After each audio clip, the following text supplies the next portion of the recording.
Bonjour à tous, donc moi je suis Tony Audouin de la société Kaspersky, direction Channel. Et le but de cette conférence, c'est vous parler un peu plus comment on peut augmenter la capacité de vos firewalls, comment on peut les booster avec de la threat intelligence. Parce que oui, c'est vrai que la threat intelligence, on entend beaucoup parler. Et souvent ils sont utilisés pour des SIEM, mais pas que. On va pouvoir voir en fait aujourd'hui justement comment on peut et l'importance que ça va être d'augmenter justement la capacité de taux de détection de vos firewalls. Alors, durant l'agenda, en fait, on va regarder un peu et on va parler un peu l'état des menaces sur les réseaux. C'est important de faire un petit constat et le paysage en fait aujourd'hui des menaces. En deuxième étape, on va évoquer un peu c'est quoi de la threat intelligence. C'est vrai que c'est peut-être un vocabulaire qui ne parle pas forcément à tout le monde. Et on va mettre en fait un point particulier sur de la threat data fit qui est contextualisée. Et on va rappeler après justement les points clés d'un firewall. En fait, c'est le premier élément de sécurité qui permettent d'éliminer en fait les menaces au sein du réseau de l'entreprise. Et ensuite, on parlera directement, partant justement de trois thématiques. On va regrouper en fait les solutions de Network Security Data Feed. Et pour finir, en fait, le cinquième thème et le sixième, on évoquera justement comment nous, Kaspersky, on va pouvoir s'intégrer et aider peut-être justement les entreprises à augmenter leur capacité de détection. Et on vous expliquera un peu nos tests, nos résultats de tests là-dessus, comment elles s'intègrent et quels sont les résultats sur du court terme. Le but, c'est que ça soit interactif, donc n'hésitez pas si vous avez des questions. J'ai mis une question à la fin, mais on a un petit comité. Le but, justement, c'est de dialoguer avec vous. Et si vous avez, en tout cas, des questions là-dessus, pas hésiter à l'évoquer. Alors, concernant les chiffres, c'est important d'en mettre un peu un paysage. Nous, c'est un constat par rapport à différents rapports qu'on a menés. Donc, il faut recontextualiser. Aujourd'hui, il y a 88% des menaces qui attaquent en fait les réseaux d'entreprise, tout type de menaces qui exploitent les vulnérabilités de systèmes applicatifs, également pour pénétrer le réseau. Et du coup, c'est un élément important, assez conséquent. Donc c'est 88% en fait de ces incidents qui sont liés en fait à des attaques liées au réseau. Donc c'est pas anodin, 88%. Et ce qu'il faut savoir, c'est que concernant ces incidents, il y a aussi le facteur humain. Donc le facteur humain, c'est un élément important qui n'est pas à négliger, surtout pas à négliger. Donc il faut, oui, sensibiliser les utilisateurs à ce qu'ils ne fassent pas n'importe quoi. Et malheureusement, oui, on parle de réseau avec le facteur humain parce que derrière, en fait, l'erreur humaine, la personne qui va cliquer sur un lien malveillant, forcément, va enclencher un exécutable qui va récupérer des sources externes et du coup, qui va circuler auprès du réseau. Et ça représente 42% en fait des incidents qui sont liés à l'erreur humaine. Donc il y a justement des réflexions et des prises de conscience à avoir pour justement élever un peu les niveaux des employés pour éviter en fait les facteurs humains.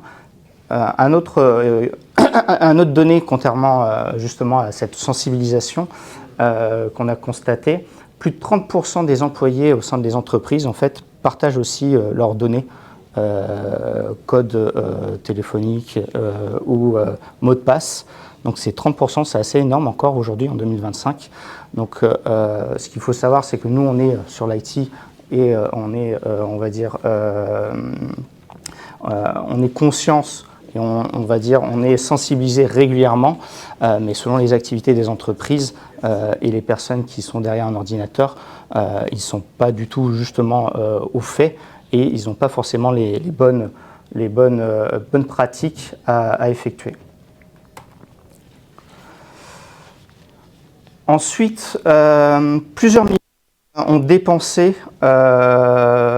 plusieurs millions sont dépensés en fait sur la sécurité sur le réseau. Et malgré en fait ces millions dépensés et malgré l'investissement, les entreprises signalent encore des attaques sur le réseau. Même si vous avez investi sur du matériel, en fait, ces attaques, elles traversent le réseau et elles constituent en fait la majorité des incidences rencontrées. Et de toute taille, que vous soyez grandes entreprises, moyennes entreprises ou petites entreprises, on revoit en fait pour les grandes entreprises, ils resignalent eux 97% d'attaques sur justement cette catégorie. Sur la partie PME, c'est 88% et sur les petites entreprises, c'est 83%.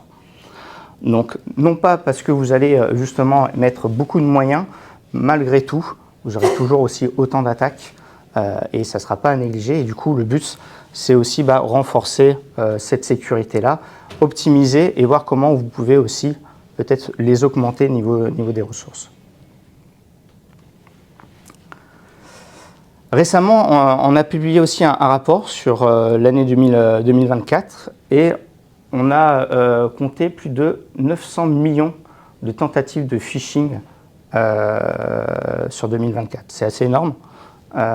Donc c'est des attaques qui sont régulièrement. Elles deviennent dangereuses à partir du moment où l'utilisateur, bien sûr, clique sur un lien. La souche de ce phishing, c'est un vecteur de compromission et c'est l'action que l'utilisateur va faire directement qui va être généralement en fait dangereuse. Donc lié en fait à ce phishing-là, c'est l'utilisateur aussi qui va être le facteur risque dont il faut aussi sensibiliser là-dessus, mais ça veut dire aussi que ces phishing-là passent aussi à travers le réseau et auxquels en fait les firewalls ne détectent pas. Et on pense en 2025 que justement les ransomware vont évoluer. On a constaté qu'un groupe d'attaquants qui s'appelle Akira, qui a utilisé eux des webcams pour contourner en fait le système. Parce que généralement, tout ce qui est IoT et justement des systèmes embarqués comme les webcams ne sont pas forcément en fait protégés. On ne peut pas installer un anti-malware là-dessus. Et du coup, les attaquants vont contourner en fait ces phases d'attaque et les utiliser justement pour pouvoir les attaquer et les cibler. Donc c'est un point important d'évolution qui derrière nous rentre dans une autre ère. Et ce qu'il faut savoir, c'est qu'aujourd'hui, on est dans une ère ultra connectée. On compte aujourd'hui plus de 50 milliards d'objets connectés à travers le monde. Donc c'est assez énorme. Et qui dit connecté dit forcément qu'il y a des interactions auprès du réseau de l'entreprise. Voilà, il y a plus de 25 ans, les smartphones, ce n'étaient pas les smartphones d'aujourd'hui. Aujourd'hui, vous avez les montres. Demain, dans les entreprises, vous avez, on va dire, un frigo. Les frigos aussi sont connectés, les lave-linges, etc. Les voitures d'entreprise, aussi les voitures sont connectées. Donc forcément, c'est des zones de risque à pas négliger là-dessus et qui peut avoir des conséquences dramatiques et du coup, on donne du travail en plus pour l'équipe IT. La Threat Intelligence. Alors, la Threat Intelligence, qu'est-ce que c'est? D'accord. Donc, c'est un processus d'identification et d'analyse de menaces. Derrière la Threat Intelligence, on peut avoir l'ensemble des données collectées autour d'une menace ou désigner le processus de collecte là-dessus. Mais globalement, la TI, le raccourci la TI, c'est quoi? C'est j'examine les données, je tente de repérer les divers problèmes autour de ces données. Je regarde s'il y a des solutions pour contrer le problème. et les questions à avoir dessus. Et tout ça, ça fait un flux en fait, et ça donne un contexte que je suis victime d'une attaque. Voilà ce que c'est en fait la threat intelligence. Et souvent en fait on confond la threat intelligence avec les données sur les menaces. C'est pas uniquement ça, hein. Les données sur les menaces c'est juste une liste, une blacklist directement avec la threat intelligence. Et ces données de la menace, ben en fait la threat intelligence c'est aussi son contexte, hein, à évoluer. Donc les données sur les menaces permettent de bloquer avec la threat intelligence pour alerter et permettre justement de se renseigner sur justement cette attaque, ce groupe attaquant, quelle est sa complexité, son processus, son mode opératoire, pour mieux en fait être en mode proactif et non préventif. Alors pourquoi c'est important? Ça permet en fait d'éviter les pertes de données, de fournir des directives concernant les mesures de sécurité et surtout aussi d'informer la sécurité, la cellule justement, pour justement anticiper sur les piratages. Alors vous allez avoir différentes en fait, catégories. Vous avez 3 types de threat intelligence directement. Vous avez la stratégique, tactile là-dessus et l'opérationnel. Donc la stratégique va être en fait juste une analyse pour justement se renseigner pour un niveau simple sur qu'est-ce que c'est en fait ces attaques. Pour le niveau tactique, va être plus pour l'équipe IoT, plus d'expertise là-dessus, et ensuite l'opérationnel directement qui va avoir derrière chaque cyberattaque, en fait se cache qui, quoi, comment derrière tout ça, pour mieux se prémunir, avoir des conclusions et anticiper ensuite derrière les menaces et enquêter auprès du réseau.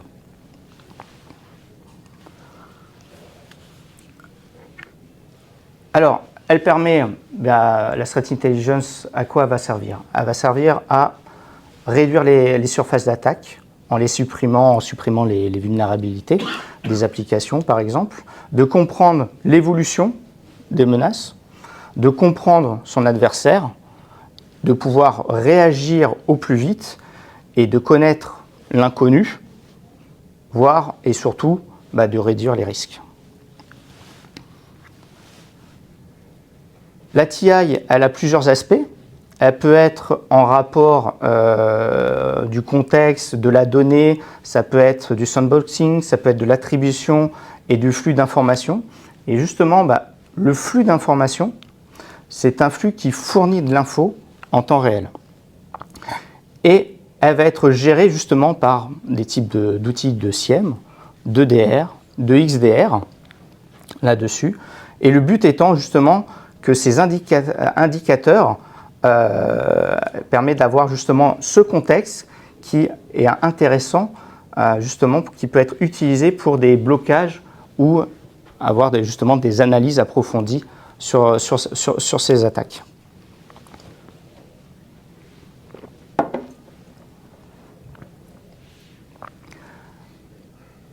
Maintenant, hop, les points clés d'un firewall. Ça, je ne vais pas vous apprendre, je pense que vous l'utilisez, vous les installez régulièrement. Voilà, un petit rappel, le but d'un firewall, c'est justement limiter le trafic pour mieux sécuriser. Mais en fait, c'est une frontière, hein. C'est comme votre porte de maison qui vous permet justement de mieux checker et de filtrer ce qui rentre et ce qui sort pour pouvoir justement les bloquer en général les menaces. Derrière ça, le pare-feu de nouvelle génération, il y a des pare-feux de nouvelle génération qui va justement inclure des nouvelles, on va dire, fonctionnalités pour avoir des fonctions plus complètes pour bloquer justement ces menaces. C'est, on va dire, c'est plus juste dire je bloque ou pas, c'est j'autorise, d'accord, mais je regarde ce que tu vas faire, d'accord, et si l'action me paraît suspect, je vais bloquer. Donc derrière, je vais alimenter en fait ce flux-là auprès du pare-feu qui va permettre justement de réagir. Donc on va avoir des appliances en fait de nouvelle génération qui va avoir ce comportement-là et avoir cette évolution. Derrière ça, bien entendu, c'est quoi? On va pouvoir, bien sûr, voilà, pour le particulier, c'est plus du contrôle parental. On va pouvoir, justement, pour les entreprises, avoir des restrictions de navigation web. Par exemple, voilà, tout ce qui est pornographique, social media, etc., les interdire également.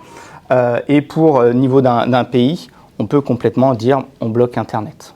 Voilà, c'est ce qui est, par exemple, le cas de l'Algérie, qui dernièrement a eu une épreuve d'examen de bac et qui a coupé Internet complètement au sein du pays. Donc voilà, ça c'est des choses qui sont possibles via justement des outils de firewall. Et en résumé, les pare-feux de nouvelle génération, c'est l'un des contrôles modernes les plus efficaces, avec la possibilité d'augmenter la capacité de taux de détection via des sources externes. C'est ça que va avoir la distinction et la différence sur les nouvelles générations de pare-feu.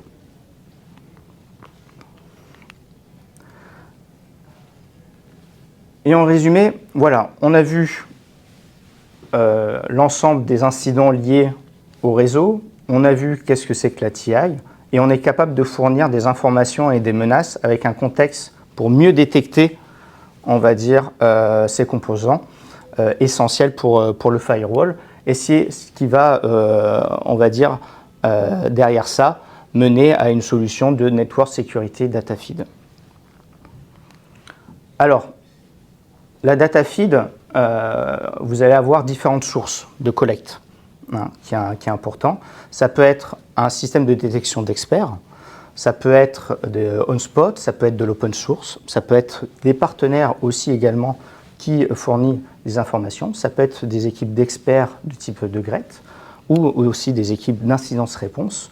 Et tout cela, en fait, va avoir un contexte et un big data qui permet justement d'avoir différentes sources pour mieux augmenter sa capacité de détection. Ensuite, pour le traduire au niveau de ces sources, et pour que ça soit digeste pour le firewall, d'accord, on va dire les contextualiser et les regrouper sous forme d'IP, d'IPS ou voire de web filtering.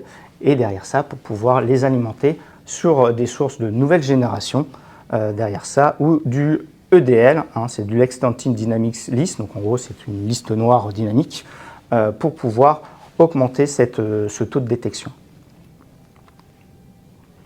Alors, il y a une différence entre justement le network data feed et la threat intelligence en fait data feed. Il va y avoir une grosse différence.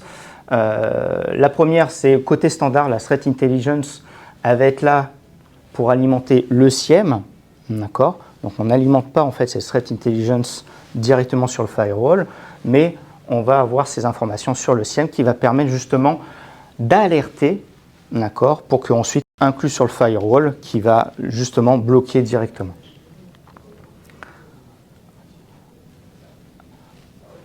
Alors là, voilà, vous avez un petit exemple des standards feeds.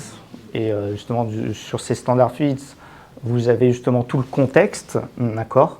Là où justement, derrière ça, pour la threat intelligence pour le firewall, on va dire traduire, raccourcir pour que ça soit plus digeste et leur permettre justement, leur donner uniquement les éléments, on va dire, uniques qui leur permettra justement de bloquer les menaces derrière cela. En termes d'intégration, aujourd'hui, ce qu'on a notifié, nous, sur la partie réseau, vous avez Fortinet, Checkpoint, Sophos, UserGate, Cisco, Broadcom, sur Icata, là-dessus, qui, eux, ont créé en fait sur leur OS Firewall la possibilité d'intégrer en fait des multisources sur leur firewall directement. Ça ne veut pas dire que les autres ne le peuvent pas. d'accord? Ils le feront certainement différemment à partir du moment où ils peuvent en fait gérer les protocoles EDL, Taxi ou Suricata sous forme de signature. Le bénéfice dans tout ça, d'accord, c'est être en mode proactif. Et derrière, qui dit vous bloquez dès le firewall, dit qu'en fait vos équipes IT sont déchargées, d'accord, et derrière vont s'occuper et se libérer sur d'autres tâches que si la menace passe, forcément, vous avez en fait après derrière de l'humain qui doit intervenir avec d'autres solutions là-dessus. Ne pas oublier, le firewall c'est la porte d'entrée. Si elle est passée, derrière c'est dans le système. Et dans le système, voilà, vous êtes déjà en fait dans votre maison et la menace elle est déjà en fait à l'intérieur. Le bloquer avant vous permet d'avoir un gain de temps, une sécurité on va dire plus optimisée là-dessus et vous permettre direct de gagner en termes de coûts. Pourquoi en termes de coûts? Parce que qui dit ne pas intervenir, dire que derrière ça leur coûtera justement moins cher. Alors Kaspersky, qu'est-ce qu'on propose? Voilà, pour finir un peu là-dessus, on a créé nous une solution spécifique, d'accord, pour ces firewalls. Et le gros bénéfice et l'intérêt, voilà, c'est pas juste une liste, une blacklist définie et basta. Non, justement, elle va être active, mise à jour en temps réel. C'est-à-dire que ces data feeds, elles sont vérifiées, elles sont 100% vérifiées par nos chercheurs. Une IP peut être, on va dire, malsain 24 heures et le lendemain, elle peut être sain directement. Donc ça, elle sera mise à jour régulièrement, constamment. Hein. C'est les paramètres de votre firewall qui permet ça, justement, d'alimenter ça. Ça vous évite aussi un risque zéro en termes de faux positifs. Ça, c'est important également. Les données sont 100% vérifiées via nos chercheurs. Disponibilité continue derrière ça. L'intégration facile, surtout avec les firewalls qui sont compatibles.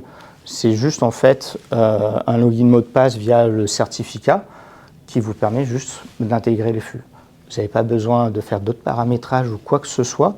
D'accord ? L'intégration, elle se fait en 5 minutes.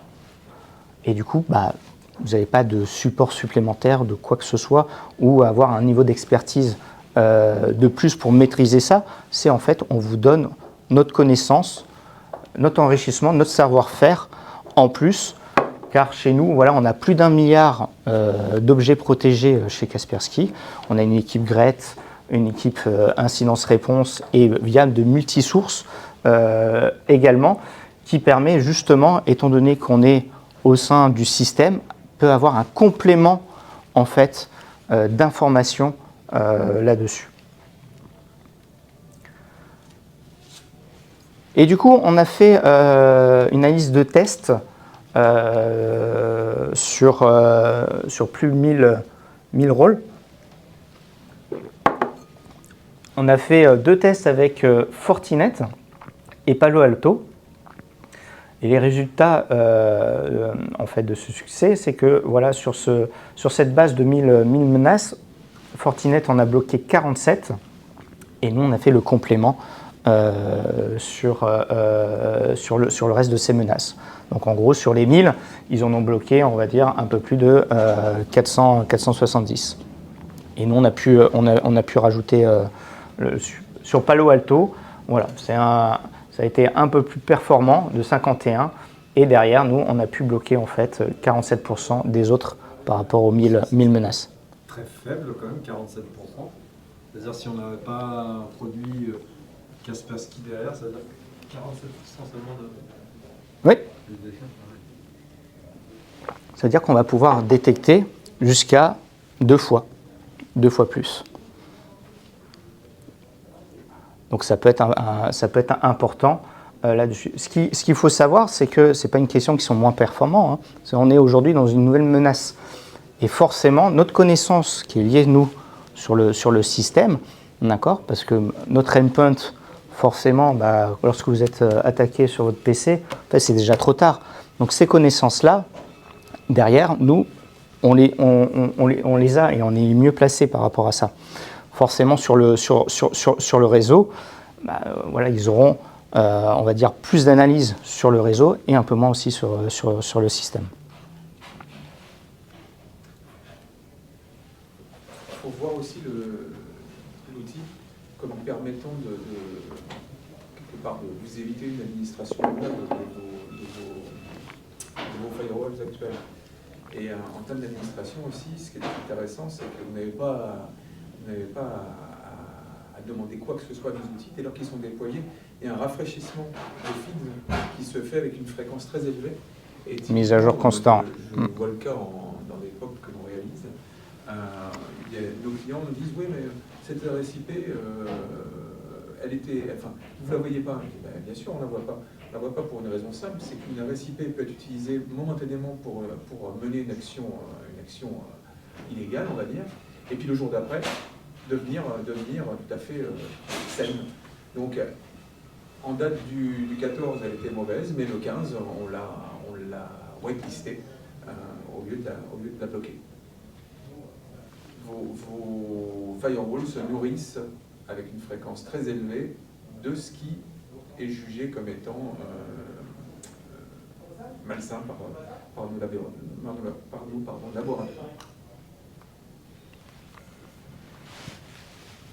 On revient après au même, on va dire, élément que sur les slides précédents.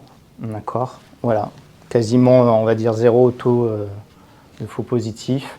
100% vérifié, avec une mise à jour régulière, constante, adaptée en fait à tout type d'organisation, que vous soyez TPE, PME, grand compte, peu importe. L'intégration facile à mettre en place au bout de 5 minutes derrière ça et vous permet d'augmenter votre taux de détection qui peut aller, on va dire, à plus de 45%.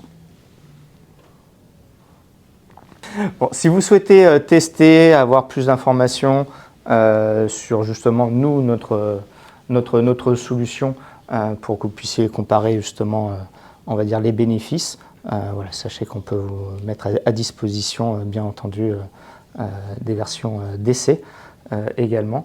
Voilà. Et ensuite, après, voilà, si vous souhaitez creuser un peu plus en termes d'intégration, d'informations par rapport à votre firewall directement, on peut aussi également vous fournir les éléments. Voilà, c'est souvent une documentation sur 2 pages et on peut vous accompagner là-dessus.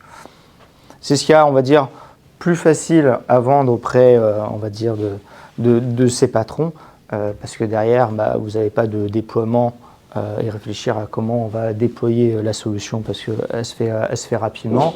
Et puis, les bénéfices pour vous, ça va être les gains de taux de détection supplémentaires et du coup, dit des taux de détection supplémentaires, dit des tâches, on va dire, en moins que vous allez effectuer aussi au quotidien.